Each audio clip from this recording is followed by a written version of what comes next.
I thank High Rep Kaya Kallas and Commissioner for the Mediterranean, Dubrovka Suica, invitation and for convening the Association Council meeting between the European Union and Israel for the first time in many years. I viewed this as an invitation to a constructive and open dialogue. I also thank you, High Rep, for the way the dialogue was conducted.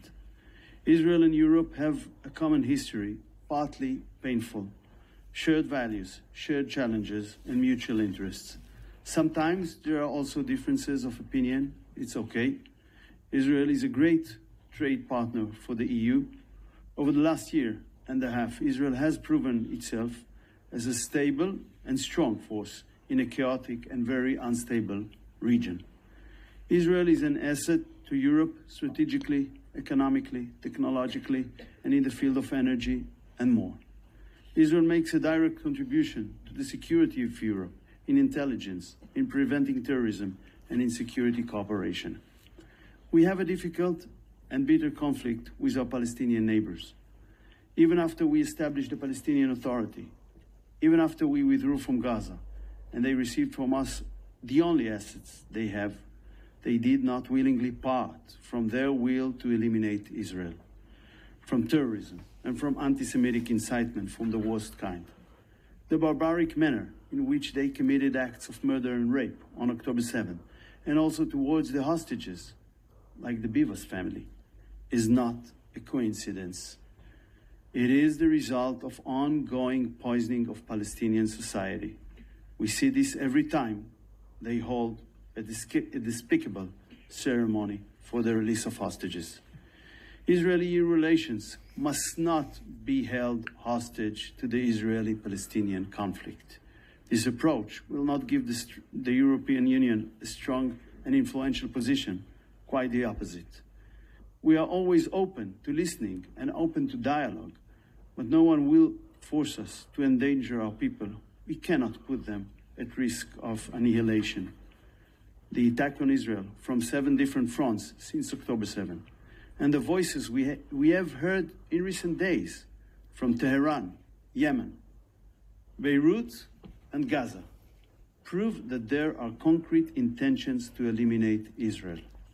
We want a partnership based on real, respectful dialogue with an attempt to find common ground.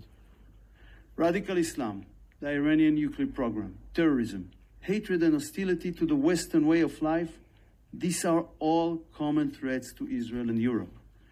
Even if we are fighting on the front lines for our existence and paying the price, we are also fighting your war. The weakening of the radical axis led by Iran in the Middle East, as a result of its war against Israel, also creates new opportunities. Alongside the challenges, this would not have happened without Israel's firm resolve in the difficult military campaign. Since October 7, 2023, and the heavy prices we have paid. Today, there are huge changes in global politics, in the world order, and in the challenges to peace, security, and stability. I believe that what we have started here today, if we continue to uphold it in the right spirit of partnership, mutual respect, and honesty, can contribute to the ability to successfully deal with the challenges ahead of us. There will also be a need to part from old paradigms and search together for original, different, and creative ideas. Hamas is stuck to its extremist ideology and barbaric practices. This war cannot end by sacrificing the future for momentary quiet. It is totally clear that Hamas not only poses a threat to Israel's security, but its continued rule over Gaza guarantees a permanent destabilization of the region. Therefore, the war cannot end without a release of all of our hostages, alive and dead, the complete demilitarization of the Gaza Strip, and the withdrawal of the armed Hamas and Islamic Jihad forces from Gaza.